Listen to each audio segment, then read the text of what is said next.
तो मंजूर साहब, सर अब बिलावल साहब कहते हैं वज़ीर आज़म इस्तीफ़ा दें, आप सब इस्तीफ़ा मांगने हैं, मुस्लिम लीग नून भी आपको सपोर्ट करती है इस मामले में।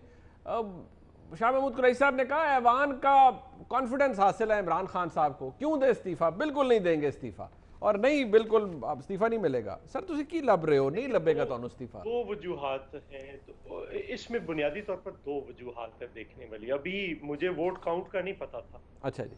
अगर 160 आए हैं या 162 आए हैं जी। इनके लोग, तो इसका मतलब क्या है? जो अपोजिशन है उसको तो नहीं बंदे पूरे, बंदे तो इनको पूरे करने 172 चाहिए प्राइम मिनिस्टर को। ये तो फिर आज एक्चुअली तो फिर नो कॉन्फिडेंस हो गया है बुनियादी तौर पर प्राइम मिनिस्टर के ऊपर। बजट तो पास हो गया, बजट तो अगर उधर अपोजिशन के 50 हो और इनके 51 हो तो बजट तो फिर भी पास हो जाना। लेकिन प्राइम मिनिस्टर को कितने चाहिए? उसका उसका मतलब ये है कि आपके पास इस वक्त 180 वोट थे, आपके 20 वोट कम आए हैं। अच्छा। एक ठीक ठीक। दूसरी बात, हाँ हाँ, अब आप काउंट पे देख लें। सही है, ठीक है, ये आपका 172 तो ठीक। प्राइम मिनिस्टर को एतमाद का वोट लेने के लिए चाहिए, और इस वक्त काउंट जो है उनको 4 को निकालकर 180 है। तो अगर 160 आए तो इसका मतलब 20 लोग नहीं आए। दूसरी मेरी गुजारिश कि ये फेल हो गए मुकम्मल तौर पर। आप एक के बाद एक क्राइसिस देख लें, आटे का क्राइसिस देख लें, आप आटे का क्राइसिस देख ले, आप चीनी का क्राइसिस देख ले, आप कोई एक क्राइसिस देख ले, दवाइयों का क्राइसिस देख ले, आप मास्क का क्राइसिस देख, आप टिड्डी दल का क्राइसिस देख ले। यानी 1 साल हो गया है इनको टिड्डी दल के ऊपर। आप कोरोना का देख लें, और 1994 में भी हुआ था। तो 72 घंटे थे।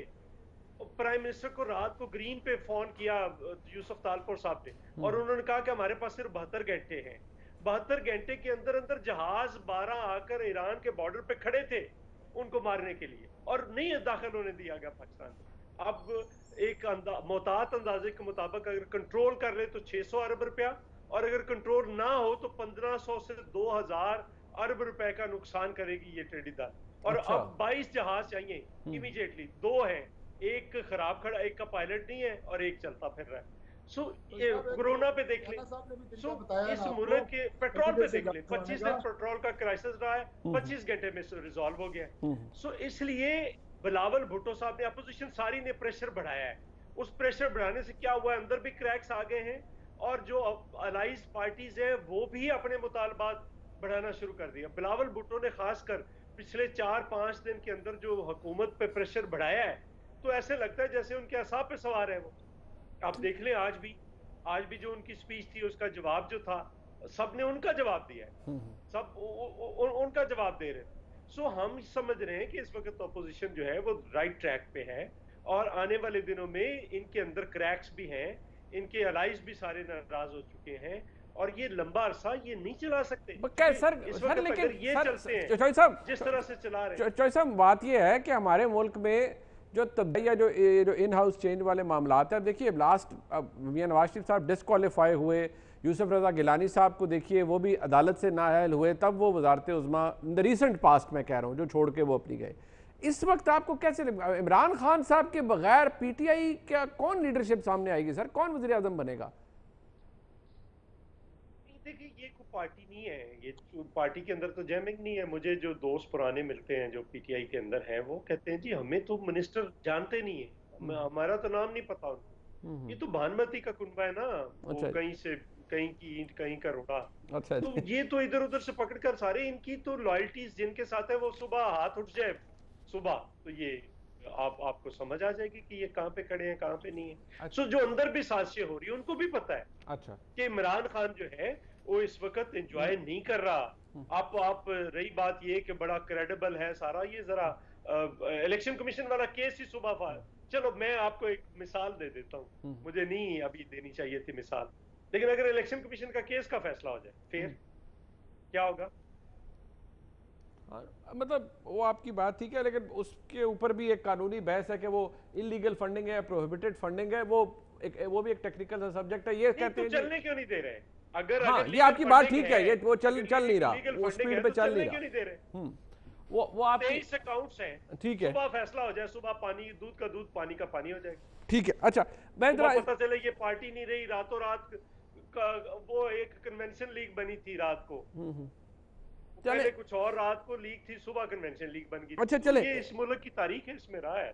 ठीक है। अच्छा मैं जरा नून लीग से भी काफ लीग ऐसे ही बनी थी ना। हाँ नहीं वो सर वो तो देखिए वो तो सर एक प्रॉपर फिर वो जिस तरीके से इंतखाबात हुए, जो मामलात हुए, वो आप मुझसे बेहतर जानते हैं उस वक्त हालात क्या थे। आपने तो, आप लोग तो आई विटनेसेस हैं। इंतखाबात ऐसे ही हुए हैं, ये इंतखाबात भी ऐसे ही हुए। अच्छा चले, हमें पता है कौन कौन किस किस को कौन कौन निकाल कर लेकर गया है, किस किस पार्टी से किस किस को निकाला गया, कैसे, हमें पता है सारा। ठीक। अच्छा मैं फतियाना साहब के पास जाना चाहूंगा, लेकिन मैं तारिक फजल चौधरी साहब से एक सवाल पूछ लूं। चौधरी साहब जरा मुझे इख्तिसार से बता दें, डॉक्टर साहब आपका पार्टी का मौकफ है क्या? अब शाहिद खान अब्बासी साहब कहते हैं सलीम साफी साहब के प्रोग्राम में कि मिड टर्म इलेक्शन जो है मसले का हल नहीं है, उधर आज ख्वाजा आसिफ साहब भी कह रहे हैं, राना सनाउल्लाह साहब भी कह रहे हैं कि मिड टर्म इलेक्शन करवाए जाए।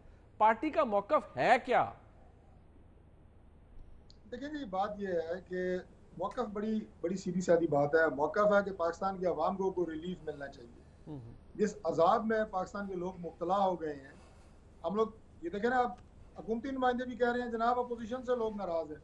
अपोजिशन से लोग नाराज इसलिए कि आप लोगों ने हुकूमत को क्यों इतनी ढील दी हुई है। मैं बड़े वसूख से और बड़ी, आप ये कहें कि सादगी से मैं आपको ये बात बता रहा हूँ कि लोग जब हम मिलते हैं लोगों से, तो वो सबसे पहला सवाल ये करते हैं जी कि क्या आप हमारा मजीद तमाशा लगवाना चाहते हैं, क्या आप चाहते हैं कि 5 साल ये पूरे करें, क्या आप हमें जिन चंद लोगों ने उन्हें वोट दिए है उस बल पे आप पूरी कौम को मजीद 5 साल, ये मजीद 3 साल सजा दिलवाना चाहते हैं।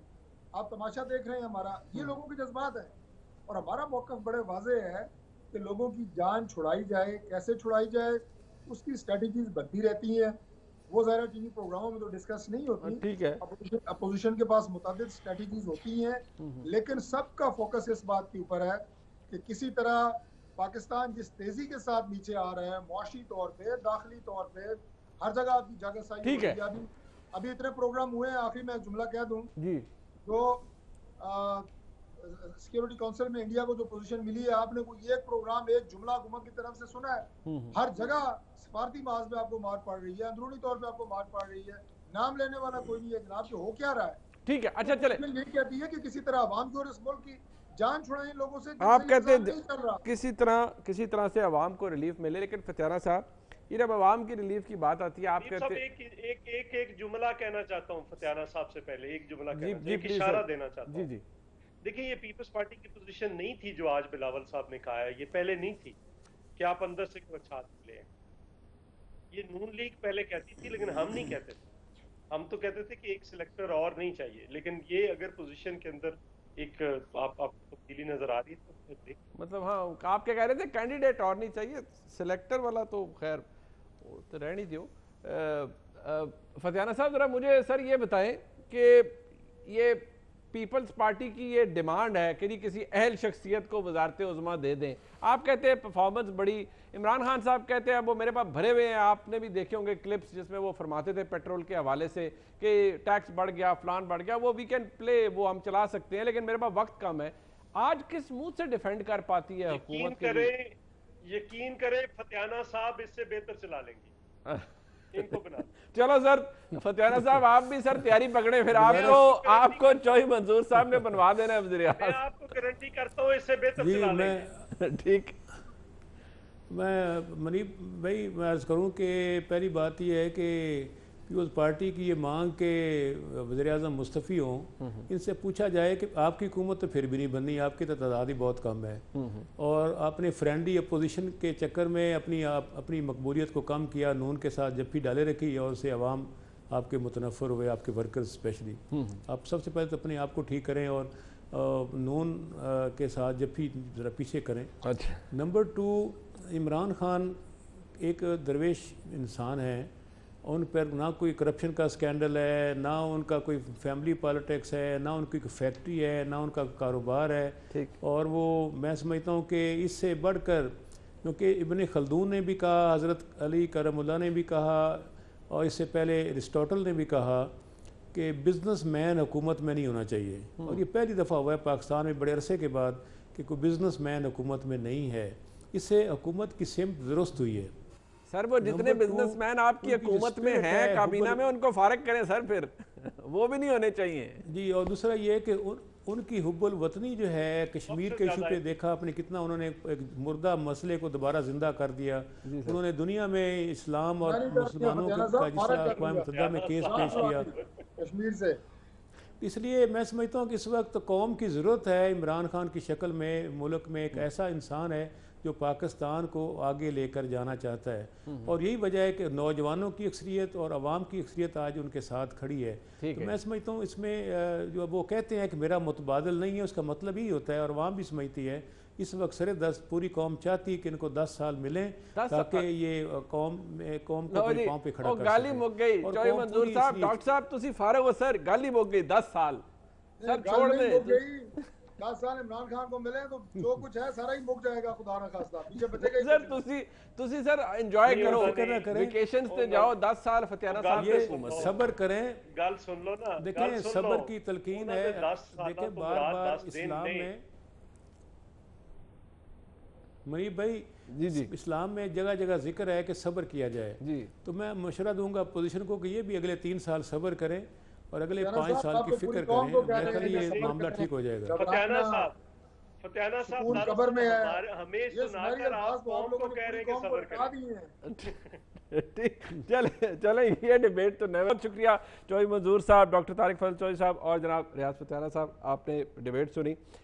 खिराज तहसीन पेश करना चाहेंगे हम इस प्लेटफॉर्म से rapid response force Sindh police की उन बहादुर जवानों को जिन्होंने आज कराची स्टॉक एक्सचेंज में बड़ी ज़बरदस्त तरीके से कार्रवाई की। 8 मिनट के रिकॉर्ड टाइम के अंदर 4 दहशतगर्दों को जहन्नुम हासिल किया। और खिराज तहसीन पेश करेंगे उन शहदा को, उन प्राइवेट सिक्योरिटी गार्ड्स को जिन्होंने आज ही के दिन इस अटैक को रोकते हुए जाम शहादत नोश किया, जिसमें 2 प्राइवेट सिक्योरिटी गार्ड्स थे, एक पुलिस के सब इंस्पेक्टर थे शाहिद अली साहब, अल्लाह ताला जवार रहमत में जगह दे इन तीनों लोगों को। और जो शहदा है, जो लोग ज़ख्मी हैं, अल्लाह ताला उन्हें सेहतियाब करे। और हुकूमत से इस प्लेटफॉर्म से दरख्वास्त भी करेंगे और मुझे यकीन भी है कि हुकूमत सिंध ख़ास तौर पर इस हवाले से जो शहदा हैं उनके लवाहिकीन का ना सिर्फ शहदा पैकेज के थ्रू उनका ख्याल रखेगी, बल्कि उनके लवाहिकीन की जो ताउमर जो एक हुकूमत की रिस्पॉन्सिबिलिटी बनती है वो उनका ख्याल भी रखेगी। ये दरख्वास्त भी है और बहसीत एक पाकिस्तानी डिमांड भी है कि उन शहदा के लवाहिकीन का भरपूर ख्याल रखा जाए। आज का प्रोग्राम आपने देखा, फीडबैक जरूर देखने का बहुत शुक्रिया। अल्लाह हाफ़िज़।